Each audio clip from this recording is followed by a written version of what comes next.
ngasi gi nganu ni ngasa usagi betul ni nganu ra ra ra ra Sukke ka nahi sale.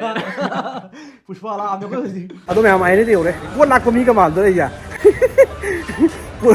वो lakh market ला वो लाख को अदो मैं हमारे जी वो लाख को लाए वो लाख को दे कहीं वो लाख से दे येंगे खंजल लगे तो मैं हमने देरी ले बिस्ना उसी है तारे को या मतलब तुम्हें खंगर खंग दब कर तुम हंगे बको गानू करी करी आते काय काय ले की पोत के ना को कोई किसी की ये याय ने है मफम से ले दो ने अरे पुला को संग ले तो कौरा दी मैं आमजी ना ये पुला को पा म लाए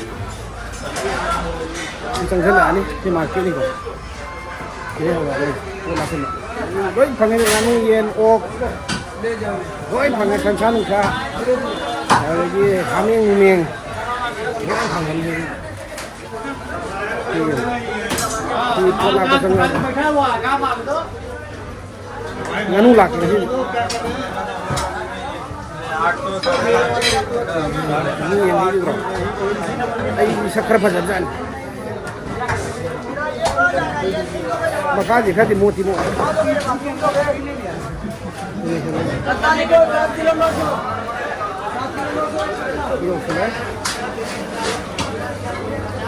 Sini lang gitu, kadi lang, kadi bay, ini laksan lagi, nganu lagi ni habis, cuy itu, terus ah, Maisha ne Lanka में डाल दिया. ये जला के देगा.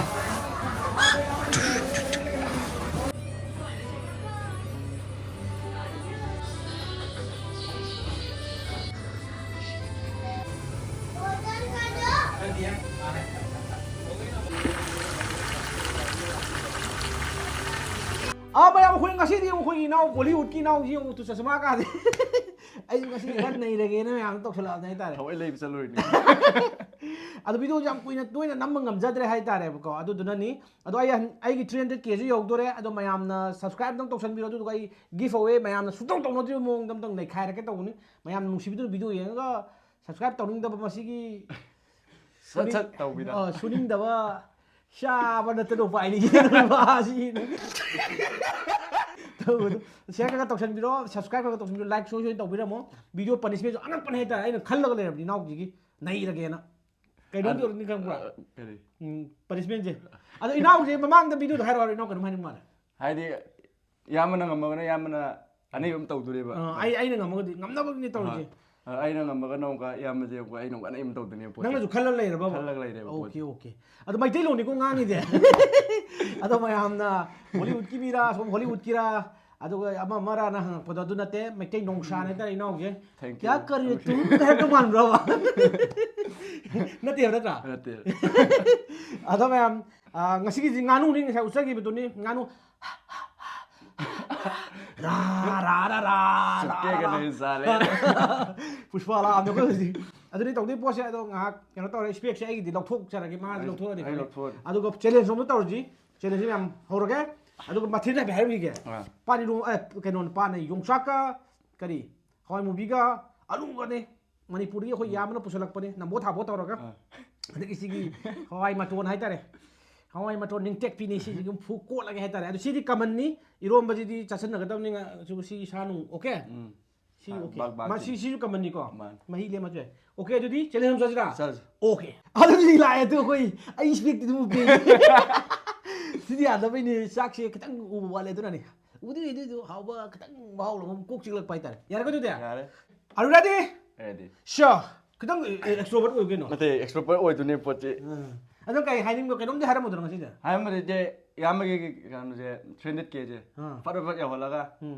Anai banne video ai de give away me am lobby na batau jibo. No punishment दे नंग सी बुदी उपचियन चले लगा यार कर दे so 3 2 1 Swain tau je. Start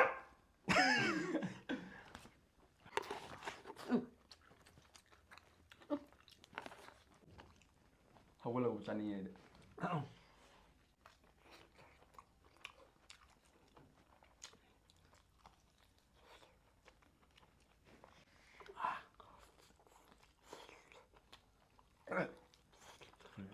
이거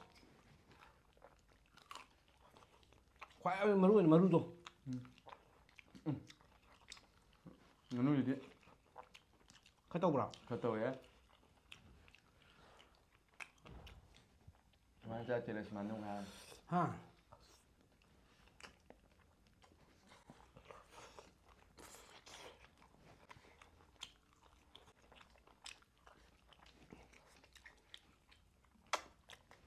마루지나 마카다.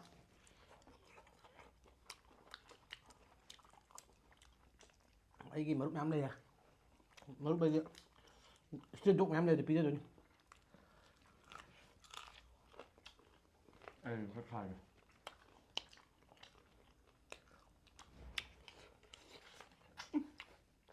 Không ai mà tuôn cả. Dùng chắc cái rồi.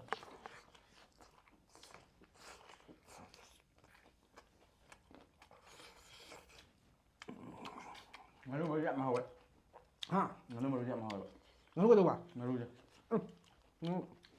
Maru thì con là chị nó rồi.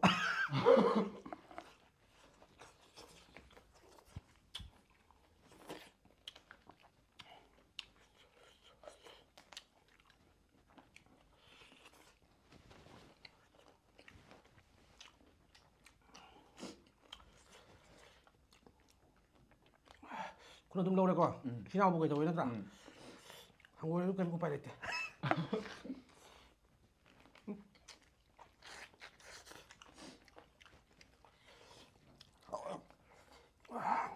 빼네.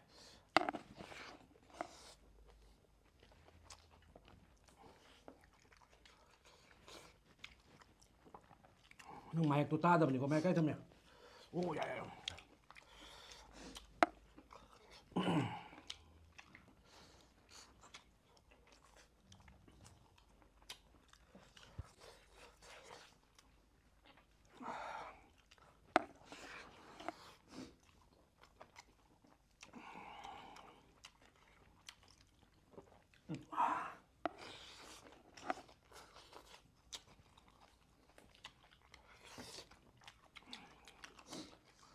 이거 필요해 봐.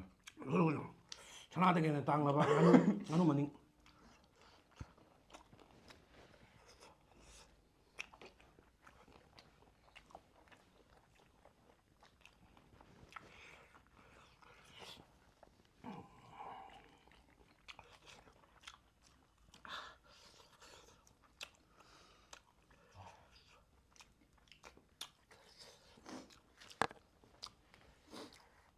nhưng mà ngắn bít chăn sợi rồi.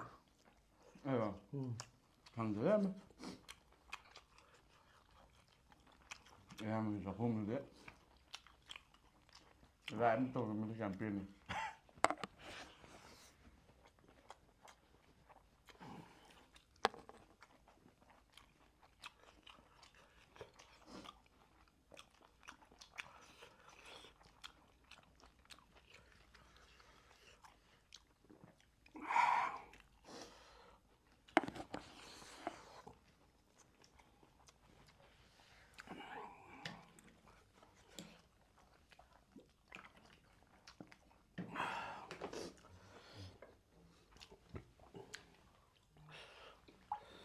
Vậy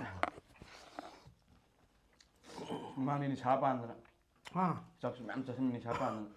Gần sắp bàn giờ gì tụi này.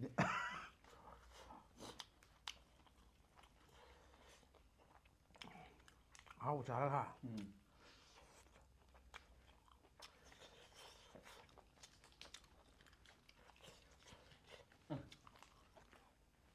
Vậy đã. Sai rồi thật là.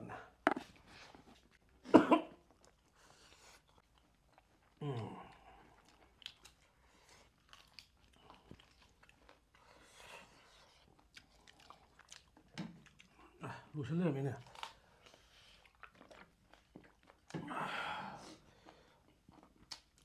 Ra được rồi.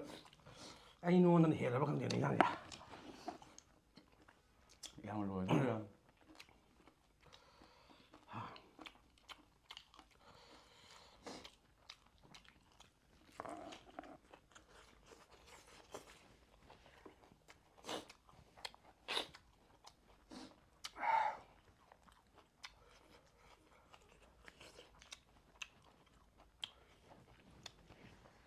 ꯁꯤꯂꯤꯟꯗꯔꯅꯤ ꯅꯪꯁꯦ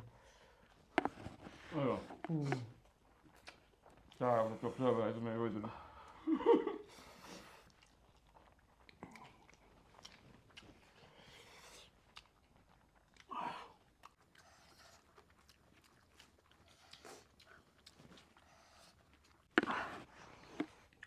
ꯃꯀꯣꯛꯅꯦ ꯑꯗꯨꯗꯤ ꯃꯀꯣꯛ ꯂꯣꯝ ꯌꯥꯎꯔꯕ ꯉꯥ ꯃꯀꯣꯛ ꯆꯠꯄ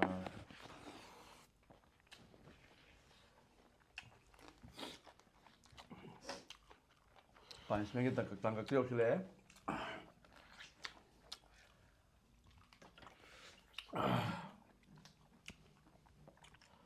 ꯑꯩ ꯎꯄꯥꯏ ꯂꯩꯈꯤꯗꯦꯍꯦ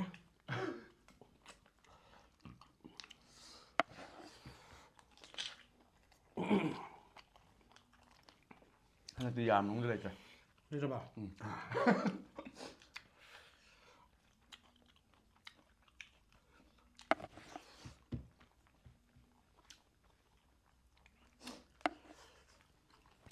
ꯅꯪ ꯂꯣꯏꯔꯕ ꯑꯩ ꯁꯥ ꯃꯇꯨꯝ ꯈꯔ ꯂꯩꯅꯤ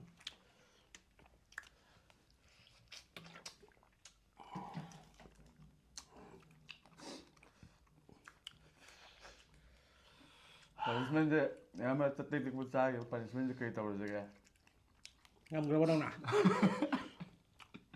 ꯃꯃꯥꯡ ꯀꯅꯥ ꯉꯝꯒꯦ ꯏꯌꯥꯝꯕꯅ ꯍꯣꯇꯦꯜꯗ ꯗꯤꯀ꯭ꯂꯦꯌꯔ ꯇꯧꯔꯦꯗꯅ ꯑꯗꯣ ꯚꯤꯌꯨꯋꯔꯁꯤꯡꯅ ꯌꯥꯗ ꯂꯩ ꯈꯣꯠꯂꯦꯅ ꯍꯥꯏꯕꯗ ꯑꯗꯨꯒꯤ ꯅꯪ ꯁꯥꯎꯗꯅ ꯉꯁꯤꯗꯤ ꯗꯥꯏꯔꯦꯛ ꯑꯣꯏꯅ ꯇꯧꯔꯒꯦ ꯁꯤꯅꯦꯕ ꯇꯧꯔꯦ ꯉꯁꯤ ꯗꯥꯏꯔꯦꯛ ꯂꯦꯝꯃꯦ ꯃꯇꯣꯡ ꯈꯔ ꯂꯦꯝꯃꯦ ꯍꯥꯏꯇꯥꯔꯦ ꯆꯥꯛꯄꯨꯗꯤ ꯉꯝꯃꯦ ꯑꯗꯣ ꯆꯥꯕꯨꯗꯤ ꯉꯝꯃꯛꯈꯤꯅꯦ ꯑꯗꯨ ꯑꯣꯏꯁꯨ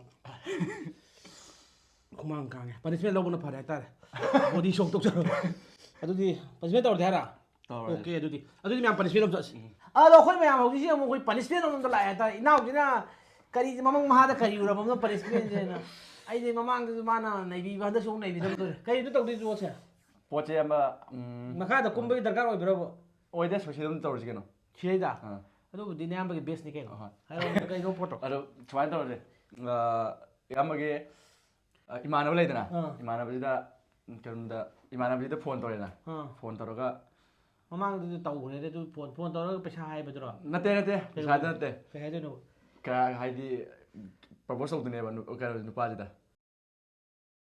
ꯅꯨꯄꯥꯗ ꯄ꯭ꯔꯄꯣꯁ ꯇꯧꯗꯣꯏꯕ ꯑꯗꯨ ꯍꯥꯏꯗꯣꯏꯕ ꯃꯥꯅ ꯑꯟꯁꯔ ꯐꯪꯗ꯭ꯔꯤꯕꯣ ꯃꯥꯅ ꯑꯟꯁꯔ ꯄꯤꯔꯛꯇ꯭ꯔꯤꯕꯣ ꯍꯥꯏꯗꯣꯏꯅꯦꯕ ꯑꯟꯁꯔꯗꯤ ꯄꯤꯔꯧ ꯌꯥꯔꯣꯏ ꯑꯥꯏ ꯂꯚ ꯌꯨ ꯇꯨꯗꯤ ꯏꯃꯥꯟꯅꯕ ꯍꯥꯏꯔꯛꯀꯦꯔꯥ ꯑꯗꯨ ꯄꯤꯗ꯭ꯔꯤꯕꯣ ꯍꯥꯏꯗꯣꯏꯅꯦꯕ ꯇꯤ ꯉꯥꯡꯗꯅ ꯃꯇꯨꯡ ꯃꯅꯥꯎ ꯅꯪ ꯐꯣꯟ ꯇꯧꯔꯛꯄ ꯍꯥꯏꯔꯗꯤ ꯅꯪ ꯍꯩꯅꯔꯛꯇ꯭ꯔꯦ ꯍꯥꯏꯔꯗꯤ ꯇꯣꯛꯑꯦꯅ ꯑꯗꯨꯅꯦꯕ ꯅꯪ ꯇꯧꯍꯟꯅꯤꯡꯉꯤ ꯄꯣꯠꯁꯦ ꯍꯣꯏ ꯑꯣꯀꯦ ꯑꯗꯨ ꯃꯌꯥꯝ ꯌꯦꯡꯉꯁꯦ ꯀꯃꯥꯏꯅ ꯇꯧꯔꯛꯄꯅꯣꯗꯣ ꯁꯤ ꯌꯥꯗ꯭ꯔꯤꯕꯣ ꯑꯗꯨ ꯈꯔ ꯏꯃꯥꯟꯅꯕ ꯇꯧꯁꯦ ꯈꯜꯂꯤꯅꯤꯅꯦ ꯅꯪ ꯄꯣꯠꯁꯦ ꯂꯨꯗꯤ ꯂꯨꯏꯍꯦ ꯅꯪꯒꯤꯁꯤꯗꯤ ꯕꯦꯔꯥ ꯀꯥꯕ ꯄꯣꯠꯅꯤꯍꯦ ꯑꯗꯨꯕꯨ ꯁꯨꯝ ꯏꯟꯇꯔꯇꯦꯟꯃꯦꯟꯗ ꯌꯨꯝꯐꯝ ꯑꯣꯏꯖ ꯍꯥꯏꯇꯥꯔꯦꯀꯣ ꯌꯨꯝꯐꯝ ꯑꯣꯏꯔꯒ ꯁꯨꯝ ꯃꯌꯥꯝ ꯅꯣꯛꯅꯅꯕ ꯇꯧꯖꯔꯕꯅꯤ ꯑꯃ ꯑꯝꯇ ꯈꯟꯕꯤꯒꯅꯨ ꯍꯥꯏꯇꯥꯔꯦ ꯃꯌꯥꯝꯅꯁꯨ ꯏꯟꯇꯔꯇꯦꯟꯗꯤ ꯑꯣꯏꯗꯧꯗꯤ ꯃꯥꯜꯂꯦ ꯄꯣꯠꯁꯦ ꯑꯗꯣ ꯏꯃꯥꯟꯅꯕꯗꯨꯒ ꯑꯩ ꯀꯥꯏꯅꯕ꯭ꯔꯥ ꯑꯃꯗꯤ ꯁꯣꯏꯗ꯭ꯔꯦ ꯃꯁꯤ ꯌꯥꯔꯔꯣꯏ ꯂꯣꯏꯅꯕ ꯈꯨꯠꯂꯥꯏ ꯕꯣꯏ ꯑꯣꯏ ꯂꯩꯔꯝꯃꯦ ꯍꯥꯏꯔꯗꯤ ꯐꯔꯦ ꯑꯗꯨꯗꯤ ꯐꯣꯟ ꯇꯧꯔꯗꯤ ꯐꯣꯟ ꯑꯝꯇ ꯐꯣꯟ ꯑꯝꯇ ꯑꯗꯨ ꯐꯔꯦ ꯑꯗꯨꯗꯤ ꯇꯧꯔꯒꯦꯀꯣ ꯑꯗꯨꯗꯤ ꯏꯃꯥꯟꯅꯕꯁꯤ ꯀꯅꯥꯗ ꯇꯧꯁꯤꯒꯦ ꯈꯜꯂꯤ ꯅꯝꯕꯔ ꯑꯝꯇ ꯊꯤꯒꯦ ꯅꯥꯕ ꯈꯔ ꯅꯨꯡꯉꯥꯏꯒꯗꯕ ꯌꯥꯔꯛꯀꯗꯕ ꯈꯔ ꯈꯜꯂꯤꯅꯤ ꯀꯅꯥꯗ ꯇꯧꯁꯤꯒꯦꯅ ꯕꯦꯔꯥ ꯀꯥꯟꯅꯗꯣꯏꯕ ꯅꯠꯇ꯭ꯔꯗꯤ ꯐꯔꯦꯗ ꯌꯦꯡꯉꯒꯦ ꯑꯩꯈꯣꯏ ꯈꯤꯇꯪ ꯏꯃꯥꯟꯅꯕ ꯈꯤꯇꯪ ꯀꯩꯅꯣ ꯑꯣꯏꯕ ꯀꯦꯅꯦꯗꯤꯅ ꯏꯃꯥꯟꯅꯕ ꯑꯃ ꯂꯩꯗꯣ ꯑꯩꯅ ꯇꯧꯔꯒꯦ ꯀꯔꯤ ꯍꯥꯏꯔꯛꯇꯣꯏꯅꯣꯗꯤ ꯈꯪꯗꯦ ꯃꯥꯅ ꯇꯧꯗꯣꯏꯁꯦ ꯅꯥꯕ ꯏꯕꯣ ꯅꯪ ꯁꯥꯟꯅꯒꯦ ꯍꯥꯏꯔꯛꯇꯅ ꯑꯗꯣ ꯀꯦꯟꯗꯤ ꯑꯩꯅ ꯇꯧꯔꯤꯁꯦ ꯄꯅꯤꯁꯃꯦꯟ ꯈꯛꯇ ꯄꯅꯤꯁꯃꯦꯟꯒꯤꯅꯤꯀꯣ ꯅꯪ ꯀꯩꯁꯨ ꯑꯩꯅ ꯄꯥꯝꯗꯦ ꯅꯪ ꯍꯩꯅꯗꯦ ꯁꯤꯡꯀꯃꯣ ꯏꯃꯥꯟꯅꯕ ꯑꯣꯏꯅꯗꯤ ꯁꯨꯝ ꯅꯨꯡꯁꯤ ꯑꯗꯨꯒ ꯃꯥ ꯀꯔꯤꯝ ꯂꯩꯇꯦ ꯏꯕꯨꯡꯉꯣ ꯑꯩꯁ ꯍꯩꯅꯗꯦ ꯇꯧꯁꯜꯂꯣ ꯌꯥꯝ ꯇꯧꯔꯣ ꯑꯗꯨꯗꯤ ꯇꯧꯔꯒꯦ ꯂꯥꯎ ꯊꯥꯗꯣꯛ ꯇꯥꯃꯤꯀꯣ ꯑꯗꯨꯗꯤ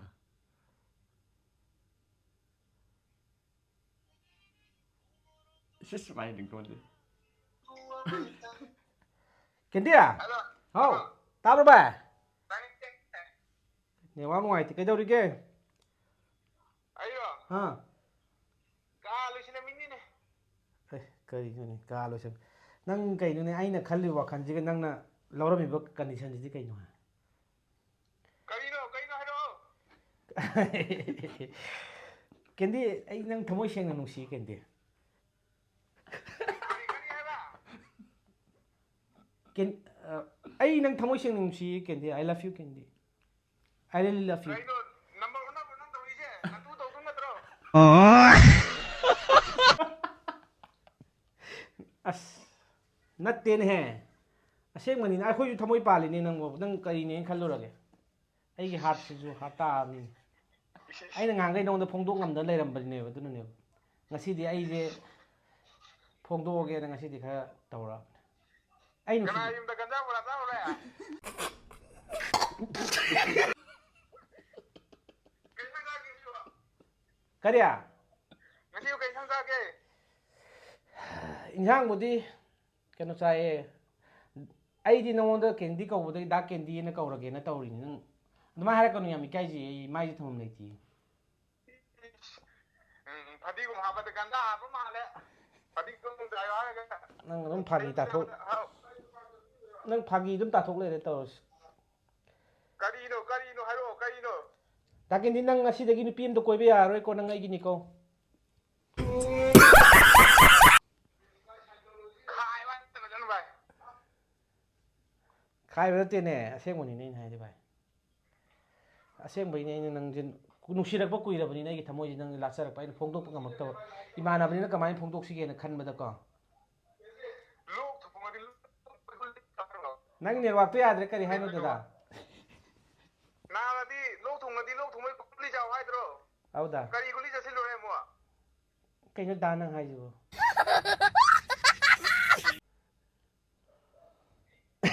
Ya mang boy. Gue ya Putih. putih pagi tau ne tabro Au. pagi tau ni ke dor ai video number dai da nga amaga challenge tau ba adai da angang na punishment pire ine mai hayo mayam nong na ba tau je na ai jo ai aseng ba nang pam de ko nung si de hai na de yam na pagi tau Ai di building awang mom hero chung thau ra gi dong. imana boy na budi nung si de na ta ma nahi Na de du khao chung le ka. tu kya tu mare fare bhai adadi amuk ko na taurage ba video ki sum namam mani fare Okay.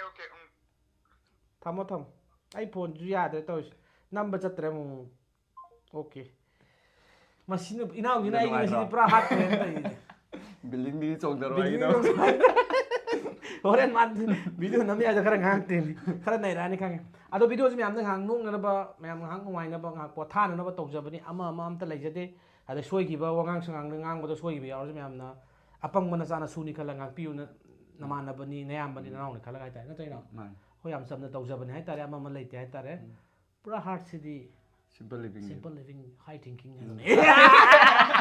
adu di yare ka adu ate ya punishment pe ba pane pe la building chong daro na pe la video chung daru gi je jai adu bi abi tu nungai bi like social to sen biro mo nungai te mathang to honing punishment ju mai biro adu ga 300k yahola 300k so ya hola je adu inaw Instagram link tu ju ai description da apsaram ge social check to view follow to sen biro mo adu Hollywood ki pose ka maine legi ha tu check to ya na ta bahubali wala na mado adu mi am ngasi kanya jrina kana adu ngasi ki ni kanya si mi am kamai panga Yai fare. yai fare